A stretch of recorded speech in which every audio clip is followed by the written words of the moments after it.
I am not paying that ridiculous fine. My guests are not violating any rules. They are in violation and the dues are unpaid. The first clue was the flashing yellow lights outside my window and the sound of boots on gravel, right before my coffee even finished dripping. I stepped onto the deck, cold lake air hitting my face, and saw the HOA security cart blocking my driveway.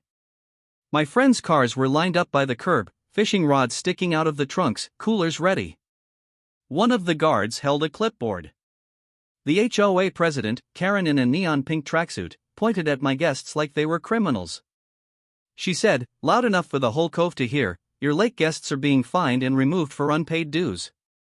The crazy part? They didn't even live there. That was the moment I realized the story of HOA fined my lake guests over unpaid dues that I filed the injunction had just started. I tried to laugh it off at first. I told Karen, "They're my guests. You can't charge them dues." She shoved a paper at me with a big red number, fine total $350. Behind her, my neighbor Dan looked away like eye contact might get him written up too. When my buddy Mark moved to unload his cooler, Karen barked, "Step back, you're trespassing."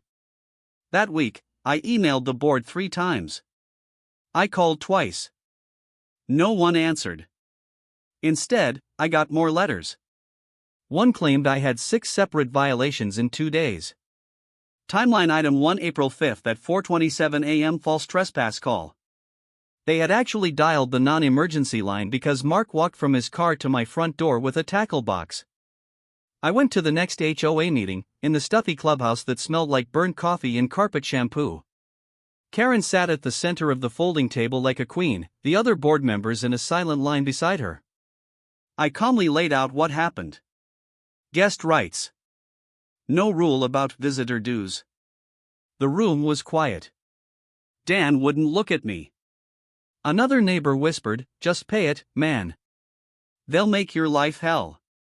When I finished, Karen flipped her little nameplate over so she didn't have to see her own name and said, "The board has reviewed your behavior.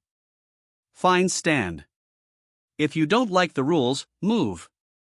That was my line in the sand. I walked out into the cool night and decided I would use every proper channel they gave me and then some. No screaming. No threats. Just paper, records, and patience. I turned my dining table into a war room. I lined up photos, emails, and call logs in a binder. Every time they taped a notice to my door, I took a picture with the date and time.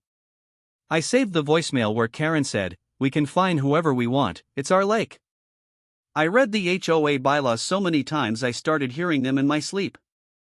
Then I started reading state law.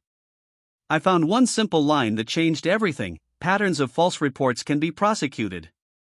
If they were calling the police on my guests for trespass when my guests had written permission to be there, that was a pattern. I talked to 3 other owners who whispered to me like we were in a spy movie. They had similar stories. Harassment. Fake violations. All scared to fight back. I told them, I'm not backing down. Next stop was the county building, gray concrete, humming lights, and old linoleum that smelled like dust and toner.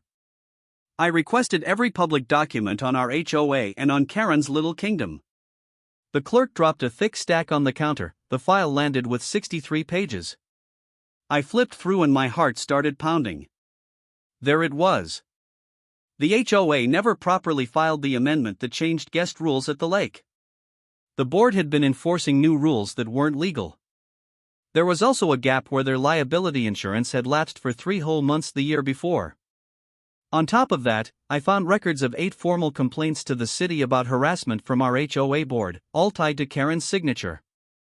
I took my binder, my public records, and my notes to a real attorney, not some Facebook group. He looked it over and said, calmly, "We're filing for an injunction and a restraining order on enforcement of those fake rules.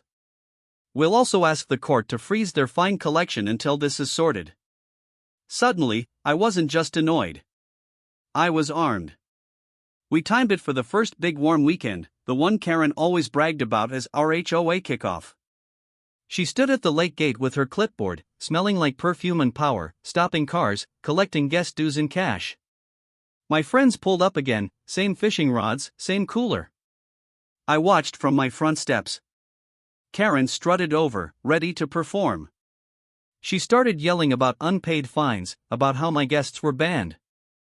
That's when a plain car rolled up and a man stepped out in a suit with a folder.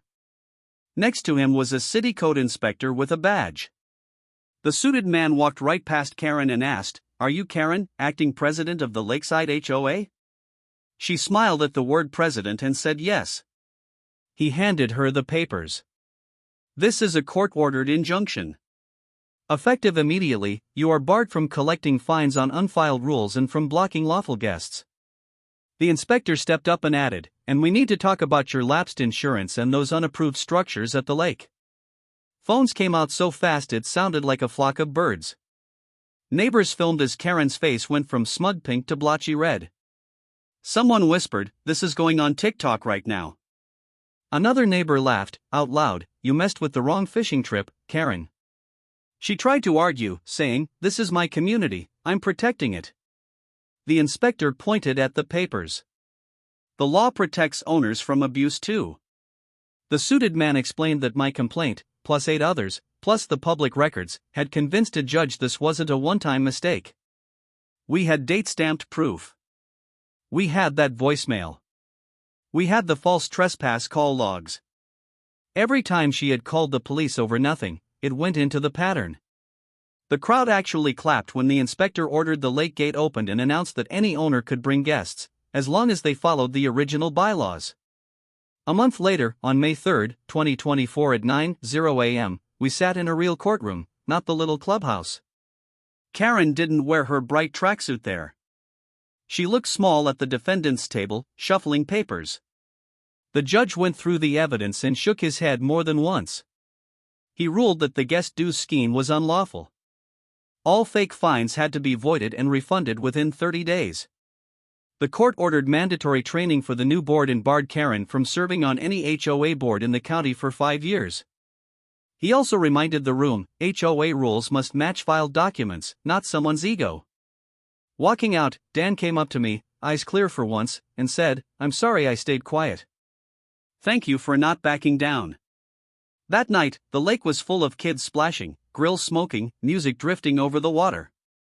No clipboards. No shouting. Just neighbors again. And every time a new car pulls up with guests, I feel that same quiet victory, knowing we won with paper, facts, and patience. Please follow for more HOA showdowns like this. Do you think she got what she deserves? Comment below.